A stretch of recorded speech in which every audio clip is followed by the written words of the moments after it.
Today's world where we try to become friends after 2 drinks, that shit shouldn't happen, doesn't happen. No, it's not real. A friendship is something that you learn, that grows. Some of my best friends I've had bad fights with because you only really know the person when you've kind of got that bit of friction, and then you've kind of come out of it and hugged it out and then realized where you went wrong. Welcome to the From Within podcast. This is a true catalyst to your business, life, and relationships. It may be the spark that starts things off for you to challenge the things that hold you back. We all have a glass ceiling, and it's time to just take a look at it and get really, really honest with what's holding us back from within. Because at the end of the day, if you have relationship problems, it all stems from the source, which is the relationship with yourself. If you have a business problem, it's just an extension of who you really are. We're going to listen to many different interviews in this podcast where we're going to talk to very successful people, but we're going to find out personally what was it that held them back and what unlocked their greatness. The theme will always be the same. The answers are within. You are complete. You are a genius. We just have to start being ourselves to the absolute unapologizing for it, the absolute pureness of who you really are. And you know what? You might even get a little mad at the show, but that's okay. This is what it is. Cheers. Okay, guys, we have Steve Sims on this show again, 3rd time. So I don't know what I'm thinking, to be honest, but he's round 3, and we've had some really good conversations. I just was in LA with Steve at jail. He took me to jail, and like I said, I don't know what it is. Maybe it's on the relationship side. We'll be able to talk about that, but ended up going to jail with Steve. Steve, why don't you tell us a little bit about what that's I won't do it justice. I don't even know how to explain it. I'm sure you hear that a lot, but let's dive right in. I'm not quite sure you can until you actually are part of it. But a friend of mine took me to jail about 1.5 years ago, a guy called Jason Gaynard. And he said, hey, we're taking a bunch of entrepreneurs to a group called Defy that trains felons how to take their hustle from the street to business, how to turn them into monetizing what they naturally do. And I have to admit, when I first went along, I thought to myself, I'm entering, and everyone needs to know, you weren't exactly walking into a jail where they were there for parking tickets or not paying their mortgage. This was a level 4 max security penitentiary. This was the multi-lifers. And that's no exaggeration. It sounds cool when you're like, yeah, sure, that sounds fun. We'll go talk to some. Then you get there. And and that's the like, thing. What the heck? Like, this is like, it was when we walked in, and they're all cheering, and they're all like, you're literally going through a tunnel of level 4 security inmates welcome you into this place. It's not like, oh, this is awesome. It's like, holy shit. Yeah, no, it wakes you up, and it kind of like it kind of shakes your junk up, and totally. You walk in, and as you've heard me say, you walk in there, or before you walk in there, the bus ride up there, you think, yeah, this is cool, I'm going to get to see the real thing and all that, and your perception changes within seconds. Totally, you realize that it's not always bad people that do bad things. It could be bad circumstances, bad timing, bad environment. Bad culture. Like the one kid, he was 15 years old and part of a gang, and they said, if you want to stay in the gang or whatever, you kill this guy. And then when they happened, they totally left him hanging, and they said, see you, dude, you got caught. He's still in jail. He's there forever. Like, it's like he's 15 years old. Like, you meet that guy and you look him in the eyes, and he's like, how long do you got? I don't know what he said, like 30 years more or something crazy. Yeah. Meet another guy. How do you talk to a guy about building a business who's going to be in jail for another 50 years? Like, it's the weirdest, and we're coaching these guys. It's like, you have to experience it. Like, even us talking about it, I feel like I don't even know how much we should say, to be honest. Yeah, it's weak. Bottom line of it is, we all walk into business environments and we can get nervous or intimidated with the people that we're around. Let me take you to jail. If you want to come, reach out to me. I make no money from it. Ben knows that. Everyone knows that. But it will help the inmates with a hope. And it will certainly shake you up. And if anything, when you walk out at the end of the day and you look up and there's no barbed wire, you just thank God for your life. Yeah. So if you want a wake up call, if you want to gain confidence, if you want to do some good and do something different, reach out. I'll take you to jail. Totally. And I think I'm going to work with you on something. I got some ideas, like a mastermind group and everything. Thank you. So we may have to kind of combine forces there and shake up some people. And Cool. Let's I do love it. the wake them up. So, but today we are, first of all, I want to mention your podcast because people don't wait to the end a lot of times. The Art of Making Things Happen with Steve Sims. I think it's something that everyone should just subscribe to. There's a shout out. His website, stevesims.com. Very complicated. stevesims.com. SteveDSims.com. Steve, what? Did I screw it up? Yeah, you got to put the D in there. D for dog. Steve D Sims. Steve the D Sims. Okay, good. But yeah, no, check out his podcast. We'll have it on the link on all the show notes and everything as well. So just want to make sure that people can jump in. And Steve's a solid human being. That's the absolute truth. A lot of guys are fluffy. A lot of guys want to build everyone wants to build an audience, but there's an authenticity here that's the reason why I'm hanging out with Steve. You know, like there's a realness. A lot of guys aren't there. We're going to talk about that a little bit. On our topic today is how to build a relationship. And I was spending some time thinking about it, and I was thinking about, and it kind of got into like, it's a deep conversation. Steve, you're known for building relationships. You're known from the external view, you've got friends like oh my goodness, my brain's Elton John. He's got his movie out there. Mm-hmm. Elton John. You've got some pretty Hollywood high level kind of relationships. And I think people admire you for that. I don't know if that's good or bad, but it's something I see people admire you for. And I thought relationships, like how do you build a relationship? Why don't we just dive in, Steve? Like, what's your thoughts on this? And we can kind of break it down. Well, look, you can call out big names to get people to go, oh, wow, you're important. But the structure's the exact same. You see, if you write on a piece of paper, your circle of 10. Now, most people don't have 10 friends. I have a lot of associates. I have lots of pals. I wouldn't say that me and Elton are sending each other Christmas cards, but we will say hello to each other in an event. But I would say, your friends are those tight. Look at the people in your circle and then analyze them and ask yourself the selfish question, what do they bring to the party? Now I've got friends that are very affluent, very successful, and they challenge me with my business. They challenge me with my growth and with my conceptuality, my creativity. That's what I get out of them. I've got other people that are far less fortunate than me. And whenever we go out for drinks, I know I'm picking up the bar tab because I don't want to be drinking in the shithole that they can afford. I want to take them to somewhere better. So, but they make me laugh and they keep me grounded.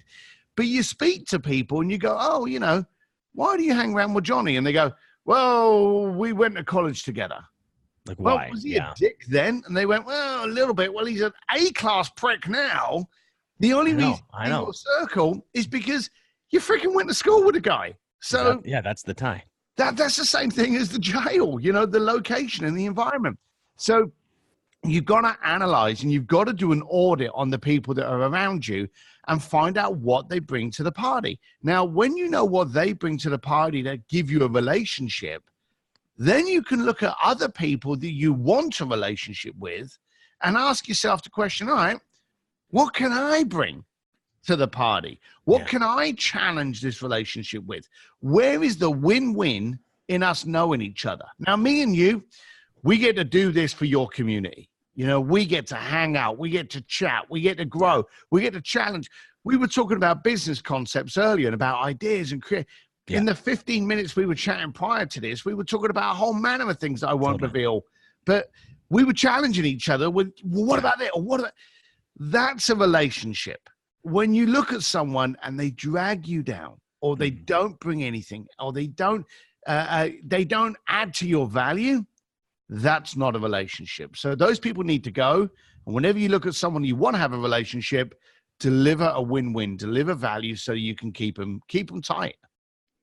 So you said so much there. My head just kind of got these questions. I think I'll go to my favorite topics, challenge. So it's the one thing I learned where if that's an awesome, what do you think? I think that's a great way to audit my circle is who challenges me, not out of being an asshole, but who can call me out because they want more from me. You know what I mean? Is that what you mean by challenge? Oh yeah, you see, you'll get, and don't get it confused. You'll get those people that will sit around in the corner and go, "Oh, Ben, you can't do that."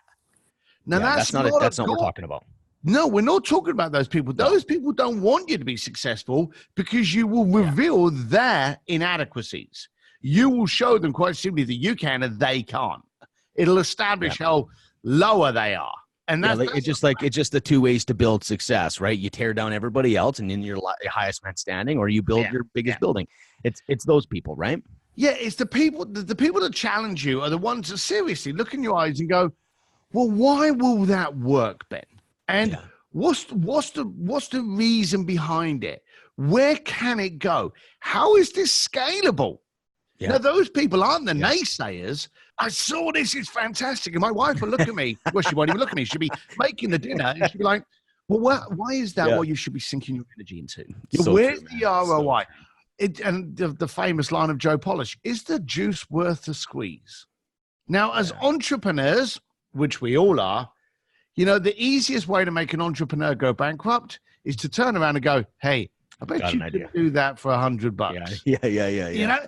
And every entrepreneur will go, yeah, I can. And you'll look past the fact that you're just about to screw yourself. So 100%. Like that's real relationship though.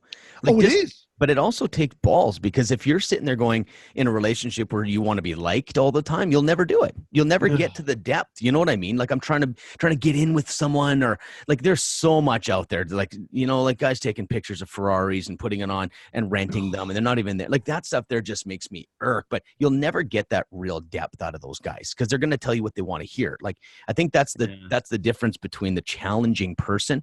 This is where most success comes in on my relationships, and even in coaching. I'm sure you're the same way. It's like, it's really about those blind spots, right? And that's what friendship's about. It's like, hey, did you see that you're doing this? Oh, yeah, you got to push. You've got to care enough to care, and you've got to be able to go forward and say, hey, I'm not trying to throw you off your curve, but I'd like to understand. But more importantly, I'd like you to recognize the reasoning behind what you're doing. And if you can't answer it, then maybe you shouldn't be doing it. And that's a good challenge. Do you know what I say? I say, you know what? I'm going to risk the relationship on this. Like I'm willing to risk this relationship just to speak this truth. And it's just because you have that feeling, right? You have that feeling like, fuck, they're not going to like what I'm about to say, but I have to risk it. If I'm going to have a real relationship, don't. The ones that are peripheral, the ones that just like gravitate around for the scraps, they don't want to risk it. They're the ones that are not going to stick their foot in the ring and go, hey, Ben, we need to chat because I can't understand why you're going down this path. Those ones are kind of like, well, let's not rock the boat. I get the free drink. I get invites to the free pies. I get in every major event in the world. Do you know how many shitheads I have? Every single freaking event to go, Steve, we haven't chatted forever. Totally. We chatted this time last year when you tried to get a tick out of me, and I told you go fuck yourself then. Yeah. Doing the same now. There's so many of these kind of floaters. So let's talk about this, like just because there's a real clarity needed, because when you say, what do you bring to the table? So I just want to make sure we bring some clarity to that, because we could look at it. It depends on your motive. It depends on what you really want. Because if I say, what could you bring to the table from just straight business leverage type of conversation, it's going to be different than like, what do you mean? Because we could have a bunch of losers surrounding us that could get us to where we want to be. You see how someone could misinterpret saying, what do you bring to the table as a logical analysis versus like, can you explain so people don't get misunderstood saying, oh, you've got an audience, let's go there. Hey, you can get me somewhere else. Like like, you see what I mean? Like, is there a couple ways to look at it? It's got to be a win-win. For everything you bring to the table, something's got to come back. Okay. So when you're looking at a relationship, you've got to work, and 9 times out of 10, you'll know what you want from that relationship before you focus on what you can offer. Okay. So let's pick on hey, you've got a big community. You've got a big list, because that's what you said. Yeah. If you've got a massive list, let's pick on you.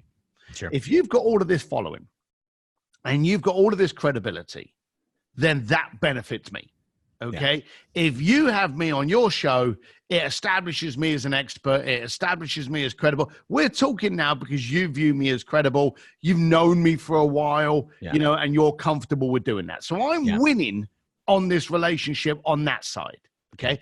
We're going to go into a conversation on being selfish in a second, but I'm winning on this. Okay. So then I've got to go, well, okay, Ben's had me on his show before. What do I need to do to make sure that I'm on his show again? We stay in each other's gravity. We stay in each other's world. I've got to bring everything I can to his community. So when Ben asks me a question for his group, I've got to unload everything I possibly can. So they turn around and go, thanks, Ben, for bringing that to our attention. Thanks, Ben, for giving us this new perspective.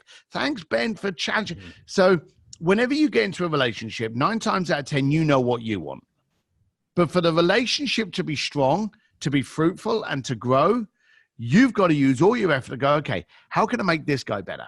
How can I help him? How can I establish? How can I challenge him? How can I provide him with experiences that are going to help him grow? So you've got to focus on that element. Yeah, it makes me think. I coach lots of real estate agents, and I know you're starting to open up a program there for mortgage brokers. I think it's on your website and stuff. People need to take a look at that, the 6-week program. But what I'm saying is that when I'll tell someone, like, take a picture of someone, like, I'll roll out a red carpet. We do a big thing, like a huge thing, to blow the minds of the client as they get their keys. And so the thing is, though, I said in a few months, send them that picture on a magnet that goes on their fridge, but don't you freaking dare put anything to do with you. Don't ever put, like, real estate agents. I don't know. Sometimes I just think they're like what's the word from a bricklayer? Half a brick of a load, or what's the word? Not the sharpest tool in the shed. Sure. And because what it is I don't think it's their fault. It's just the industry's taught branding. Put your face on everything and you'll get noticed. And it's so backwards. I think that's what you're saying is, and that's what I'm saying is that you put it on the fridge and let the conversation around you be your brand versus putting, like, it's almost like, hey, you did this, let's do this. Don't sometimes don't even in your soul be prepared to win at 0. And if you can get to the place you win 0, now the energy you bring to this meeting is way different. So deep down, of course, I'm like, man, anyone I want, I'm like, yeah, help me and promote me. And, like, I want it all. Like, forget anything. Let's do it. If it aligns with what I want, I'm in. But I'm expecting 0. And what happens is there's that energy shift. Imagine, like, Gary, do you want a magnet of my face? No, no, like, I don't. So yeah, I like what you're saying, where you're focused more on leaving the value. And I think if we just know that you surround yourself with really good human beings, it comes back. But you said earlier about the amount the world shifted into a perception reality, and the amount of people that we're seeing, especially the guru world, where you're seeing this guy or this girl leaning up against a car that they don't own in someone's car park in Beverly Hills. Crazy. And then making a statement about a world's better in a yellow Lamborghini before they quickly freaking hustle off after sitting on the bloody thing. Yeah. We're in a world now where we're seeing all of this, and I believe there's an adjustment going on. I think people now are and should be looking at the substance behind the shine. I can show you a pretty picture of me leaning up against a Ferrari I don't own, but if that impresses you, your problems are deeper than you're actually thinking they are. Yeah. So I believe that when you actually get out of your way and do something 100% for them, like the picture, without your branding, okay? That demonstrates I care enough to you. And what you're creating is you're not giving them a picture. You're giving them a trigger. You're giving them a memory. And people are going to, whenever they see a red carpet, they're going to remember the time they got the keys to their house. Whenever they see a fridge magnet, they're going to remember the fridge magnet that they've got. And because there's no branding on it, it is so focused on them that they can't help but focus on you. And we love triggers.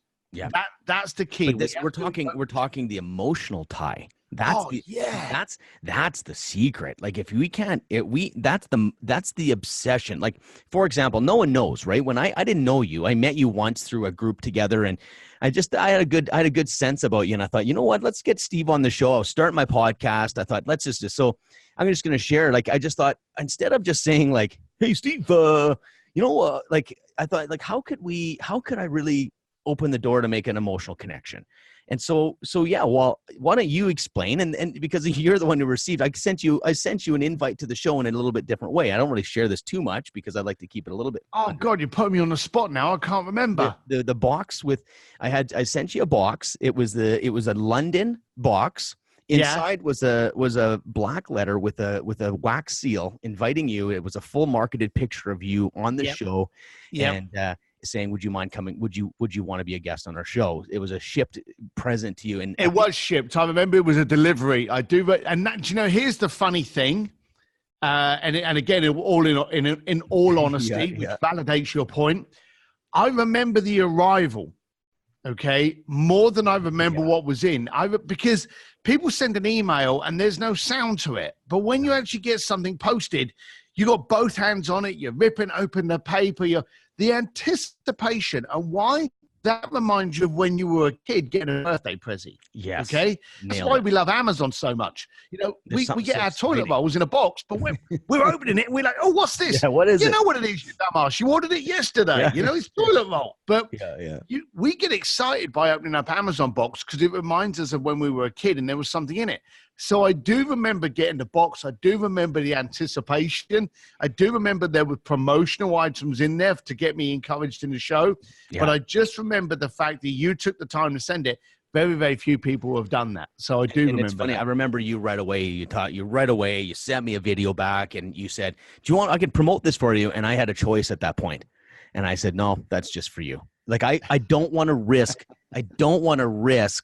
getting anything at that point. If I'm looking at relationship, I'm going long game.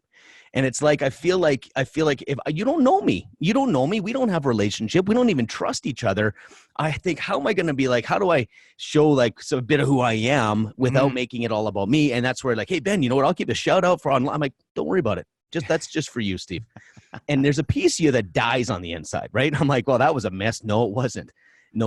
It was something that it genuinely was for you. And if I was to say yes, then it's a strategy and it takes away the authenticity of that. It shifts the relationship as well. And don't discount that. Now if I'm willing to do something with it and I say, hey, I'll do this for you. And then the other person goes, oh, that's great. We've established a line in the sand. Yeah. We've established a quid pro quo. We've established that the next time I need something done, I need you to do it and I'll reciprocate. We've started that dance. But when someone actually says, hey, no, that's there for you. There's no strings. You go, oh, this is a different relationship. And nowadays we don't get it, especially in the world that I'm dealing in. I go to some of the most high profile. And here's the funny thing. Everyone knows of a lot of the celebrity names that I deal with. Yeah. The richer guys are the agents, the manager, those people above that finance it, that are looking after 20 celebrities, you know? Yeah. Those people, the people that you don't know, and it's very funny, you'll see a celebrity that made like $10 million walking on the red carpet, getting interviewed, and the agent that walks behind him that made 30, no one actually knows who that guy is, apart from me, because he's my bloody client. Yeah. And when you go to these people, they expect you're going to be asking for something. In fact, they 100%, 100%. But what an awesome advantage. Yeah. I look at that going, this is going to be so easy because they're just so sick of getting asked. And it's like, no, I don't want nothing. And it's genuine. You got to be genuine. If it's not genuine, then it comes across eventually. They're going to feel ripped off. Like you're just smarter than them. But that's not what it is, right? You're correct, but you've also got to, when you go to these people, give them value, because again, some of the time, especially in Hollywood, if you go to someone and go, hey, I want to do this, but I don't need anything for that, becomes a favor, and favors the interest rate of a fiver becomes interesting. Yeah, it becomes terrible. So when I go to people, I go, hey, you know, I know that you do this, and I would love to be part of that. So I'm telling you quite now, I want that. Yeah, disclose it. Get the elephant out of the room. I'm aware that you do this. I went to a client a while back, and he had written an article that I'd seen, and that's the beauty about high-profile people. They're easier to Google. He'd written an article about he was doing something for a school, and his local school didn't have enough computers. Exactly right. And so I went forward and I said, look, I know you've got this. And I want that. I'm making it clear I want that. Yeah. But, before that, I did notice that you were having trouble getting computers in the school. I have a connection where I think I could actually get the school covered in computers for the next 3 years. Would that be of interest to you? Of course it was for him. Yeah. But I had showed that I had done my research to bring it forward. I think it was Hewlett-Packard to donate computers to the school for 3 years. And he was over the moon. We entered into a relationship where I had shown value to him straight off. 100%. I think we were talking, in my opinion, I think we're talking about the doorway, because there's a point where it takes a little bit of effort to do that. Like, it's smart and it's how do I add value? But then eventually the relationship it might just stay like that, which is fine. There's different levels and I'm fine with all of that. But there's a chance, maybe, just maybe, we actually become friends. Like, I get you've opened the door for the opportunity to really build a relationship where it's like, I'll help you just because. There's that level that goes deeper, but I think that you got to add value first. You mentioned a word earlier, which actually makes me puke. Authenticity. Yeah, I know you love that one. Yeah. I hate you. I think you said it just to wind me up. Yeah. I got a couple more I'm going to say, but I'll say cheers. I think the thing that we should strive for now is transparency. Yeah. A lot of the times now we can't become friends. And we can't become friends because we're seeing what they value as important on Instagram is their body, their cars, their limos. We know that, like 5 months ago, they were living in an apartment and they've just borrowed money off their mum to rent a mansion to try and tell everyone that they're a digital guru. All of these things are happening and we're not seeing the real them. Transparency is when you get to see a person. When you took your two buddies and you to that jail, I got to see your eyes. I got to see your body. You could not, there was no bravado. You're a strong lad. You can look after yourself. You look after your family in an issue. But there was no bravado allowed in that kind of environment. Yeah. And I saw the strip down you. Yeah. You were transparent. When you spoke to someone and you connected, and then I saw you give a hug, I was watching all of that. I got to leave that place seeing Ben. I can say to Ben, I'll go to toe for Ben. If Ben's got a problem, he needs me to step in, I'll step in because I know the man who he is because he was transparent enough to reveal it. 100%. Today's world where we try to become friends after 2 drinks, that shit shouldn't happen, doesn't happen. It's not real. Friendship is something that you learn, that grows. Some of my best friends I've had bad fights with because you only really know the person when you've kind of got that bit of friction and then you've kind of come out of it and hugged it out and then realized where you went wrong. And all those, it's like when your wife, you imagine if you split up the first time you had an argument, there'd be no marriage that lasted past 6 months. So true. So true. So the relationships should be desired enough to know that you got to work for them. Yeah, I love it. I love that. It's almost like there's relationship and friendship. It's almost like there's 2 different definitions there. Like as we're talking about relationship and then we moved into friendship, it's a whole different energy, a whole different feeling. It's really interesting. Like I looked up the definition of relationship, and the actual definition, according to whatever the internet says, is the way in which 2 or more concepts, objectives, or people are connected, or the state of being connected. So in that definition, if you have an ex-wife and a kid, you've got a relationship. Yeah. It's literally, so we have a relationship, but then it's almost like you level up to friendship. And that's the sacred, that's the area that takes time. And so that's really cool to see that, just even us chatting, it's just interesting because relationship, it's like we all have this definition, whatever it means. Like we don't even know what everyone thinks when they say that. But I think friendship is a way different conversation than relationship. It's an understanding. Yeah, it is. It is. Yeah, it's really cool. So let's talk a little bit about social media. Okay. In relation to relationships, how is it affecting relationships right now? Like I'm big in social media. I love social media. I think I really high value it. I'm a lot different than a lot of gurus out there saying it's killing our lives. I think it's a beautiful way to connect, and I'm very positive at it. I think it just exposes who we really are. Like if we can take away social media and you're still that same person. And so I feel like it's just amplifying it. No. Okay. Do you know that's Let's go. Yeah. The issue is that you should be right, but you're wrong. You Okay, let's said hear if you take away social media, you're still the same people. The downside is there's a lot of people on social media that are someone on social media that they're not off. Okay. And for Yep. them, they need, Yeah. okay? Okay, so you're talking about the persona they've built on social media. If they lose social media, they Correct. actually have to be who they really are. So Correct. So I hear you. I'll go on social. I was talking to a guy that this horrible man called Philip McKernan. And I think I know. he said to me that he always knows when I'm posting on social media because I spell it wrong. And I will. I knew I liked you for a reason, Steve. Yeah, there'll be something. We should just have a. I'll be saying, and I'll be like, "Yeah, that sounds right," and I'll go and post it, and then someone will go, "You can't freaking spell, you moron!" And I went, "No, I can't spell, but the point's still the same." Yeah, just look past it. Yeah, and I people love have that. said to me, "Oh, you're dealing with an affluent community." Social media is a platform. It's a channel. It's a voice. It's a tone.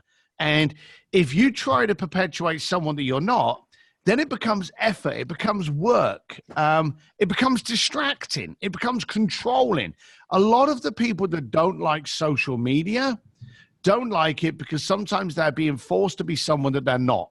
For me, I'll be sitting there on a Friday night, I'm barbecuing some ribs, I've got an old fashioned there, and I'll turn around and I'll go, today, something happened in my life, I'm going to record it. And I'll record it and I'll go, hey, for any of you out there, this happened to me today. Now, if it benefits you knowing how I screwed up, or if it benefits you knowing what I did to make it good, or I've always heard this, like I quoted Joe Polish earlier, okay?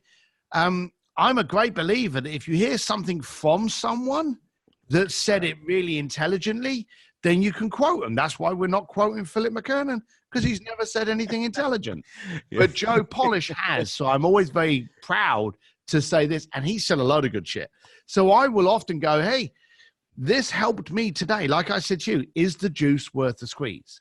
The amount of times I've looked at something and gone, no, it's not. And then I'll record it, I'll post it up. If it helps someone, great. Yeah. But it's the engagement. It's the connection. It is a way of you being able to communicate with a bigger audience. And I remember when my book came out, and we did the launch party in a whiskey bar on Sunset Boulevard. No media, no paps, anything like that. I had 16 people on Instagram. And Instagram's a very easy platform to post on. Yeah. So it's my favorite. And when you are transparent, even when you spell shit badly, love it. People can relate to it because guess what? 99% of people spell things badly. Okay. Totally. We all get things wrong. So you get to reveal again that transparency. People can look through your threads and go, I get an idea of who this person is. I haven't got the whole picture, but there's no red Ferraris. In fact, I should do one with a red Ferrari or something just to piss people off. I know, I was thinking the same thing. Well, did you see the elephant one a little while ago when I was in Bangkok? I can't remember. I went up to, I did a speech in Phuket with a cool cat called Travis Chappell. And while I was in Bangkok, I took my wife north to play around with the elephants. And there was this elephant, and all I'm doing, actually, it scared the shit out of me because these things are massive. Yeah. I'm patting this elephant on the trunk, and it looks as though it's smiling. And my wife took a picture of me, just in my shorts and me Indiana Jones hat, patting this elephant. Yeah. And I put the caption, "No, I don't own this elephant like you don't own that jet." Nice. I didn't see that. I love it. I love that shit. And that actually got me a lot of hate mail. For real? For real. I got messages. Why? Yeah, because people are shallow. Here's my question. But that's the good thing about social. To end it, the good thing about social is it's a loudspeaker to who you are, not who you pretend to be. Yeah, that's what I'm saying. Exactly. We're 100%. That's the amplification. You can't hide. Even though if you're putting Ferraris out, you can't, I guess anyone that's got you can hide for a little bit, for 5 minutes, but they'll look at it and they'll go, yeah. Do you know what? Yeah, totally. I was thinking about, I just did a live coaching session with my academy, and we talked about perfectionism. And it was really interesting when I was doing a little bit of thinking about it. I'm thinking, here's how we position our relationships. We start by saying, here, I'm amazing. Okay. I'm amazing. I'm amazing. You should see what I've done. Here's my awards. And even if you're not saying them, you're saying them. Just 1 second. I'm going to plug this thing in so I don't lose this here. Just watch my curtain. How about that for real? For real. So at least it's not a shower curtain, if you know what I mean. So, some people use those. So I've heard. That's unbelievable. Soft steel. Anyways, anyone listening to audio is going to be like, what the heck are they talking about? They're going to have to find your picture when you post the picture I sent you. So I was thinking about perfectionism, and it's interesting because we position ourselves at our highest level of what we are, if not a little bit more, and we come to the table with our best foot forward. It reminds me of going to church as a kid. Everyone puts on their best suits. Everyone's dressed. I still don't understand why you dress up for church. It's just this whole idea. Now, here's the problem. We start a relationship with perfection, like, yep, and you nail it every time. The problem is, if that's the basis of our relationship, I've got to maintain that. And the thing is, I got to maintain that all the time. I got the pressure and just always hitting the mark all the time with everyone. I rather say, look, I need to build a relationship to the point where if I fail, it doesn't matter. I got to build a relationship where if I let you down, you like me so much from a core real level that you know I'm not perfect, and that you're going to say, we all do it. But if I say, no, I'm perfect, Steve, and then I drop the ball, well, you've established that I'm trying to perform, like I need to perform. Same in business, right? Like when I have a client, I'm going to tell them, guys, I'm going to mess up. I want to strive for perfection, but I'm not going to get it. But I'll tell you one thing, I'll own the living shit out of my mistake. That's what I can promise you. And it's almost like we set the stage to win, because then it gives them permission that they can screw up too. But if we're just constantly having our top foot forward, best thing forward, I think we just got to keep performing. I think that's tiring. I feel like that's a lot of social.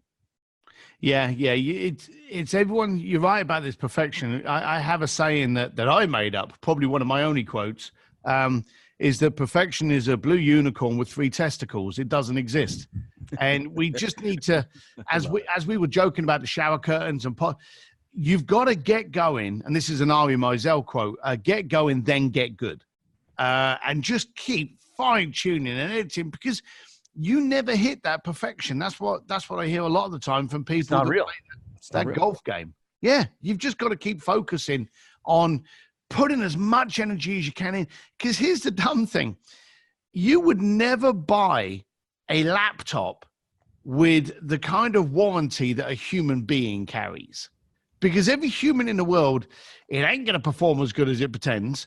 It looks better than it probably can. It's going to fail. It's going to screw up. It's going to mistake. No one would buy anything that a warranty that us as human beings actually live with.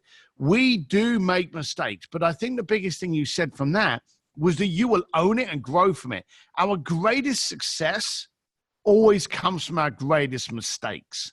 And I love it when I'm looking at my team and I see some shit happen. I stand on the sidelines and I go, okay, how's he going to handle that? And I see how they handle it, and they go, and I'll give a little bit of steering, and then they come out of it the other side. You never come out of a mistake, a problem, an issue at the same level. You come out 10 steps higher because you've grown from that. And when you've grown from it, it's like tripping on the curb. You very rarely trip on the curb the same place twice, because your education has told you, oh, mind that curb, and that's what you've got with the education of failing. It's your failings that make you great. I remember speaking to, I'm going to name drop, Elon Musk. And Elon Musk says that he openly said to me, I'm a serial failure. I just don't allow it to define me. I allow it to define me. And I was like, damn, that's good. Yeah. And I remember, if only people believe this, like, it's like they should. I believe it to the core. The good ones do. But at the end of the day, it's like, once you realize that, like, it sounds real motivational. Like, oh yeah, this is great. Embrace your failures. But it's fucking real. Like, holy shit. If you can be resilient through your don't do the fight and flight. That's all I got to say. Don't fight and flight. When you're in the middle of this pain and this, like, you're just like, fuck, I'm embarrassed. You're humiliated, or you just lost 50 grand or $1 million, whatever it is. If you can sit and embrace that process, I think you can. You want to talk 10x? That's a popular term right now. Let's 10x our learning. Well, then you need to dig deep into the failure, sit in it, feel it, look at it, analyze it. You're in a freaking university at that point. Like, if anyone could believe that, that's how you 10x. Well, the daft thing is, if you want to learn how to drive a car, you take driving lessons. If you want to go to college, then you pay for that education. If you fell on your ass because you screwed up something in a contract and you lost a load of money, you've just paid for the education on what not to do. So we pay for education constantly, from a kid an old boy. I'm a great believer in the line that, you know, I'm a very well-educated man, but school had nothing to do with it. Yeah, I'm here. So never stop learning, and you learn the most from the stuff that doesn't go the way that it should. You really do. And that's where, and I remember working with that guy, Philip McKernan, and there was one retreat we went on, and I don't know what kind of exercise he did. It's, I don't know, voodoo magic or something, but we broke down this thing, and I ended up with this statement that it's really my life statement. It says, keep moving forward, even if it's slow, adjust along the way. And for me, it's like, because I like to go fast, first of all. That's the kind I like to just freaking blow things up and go amazingly fast. But just keep moving forward. When you die, you stop. You become stale. And that's why it's like when you fail, just keep moving forward. Even if it's slow, just adjust. Just be okay to adjust it. And that gives me the kills all perfectionism, because I launch my academy. I've changed it 3 times to make it better. Like, who cares? You're doing the same thing, right? Because you're working to your standards, and other people I've seen, they'll turn around. Have you ever heard the classic where they look at you and they go, but that's good enough. Yet not to me. You know, it's decent, but it's not where I want it to be. Because when you build the house, you know where all the bones are. You know where the problems are. You know where the blemishes are. And it's your focus on that perfection that differentiate you between who you are and those settlers. And entrepreneurs don't settle. You know, we say about this ADD, okay? It's because we won't settle.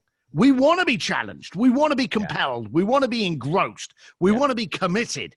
That's what entrepreneurs want. And we can't do that by settling to someone else's guidelines. Yeah.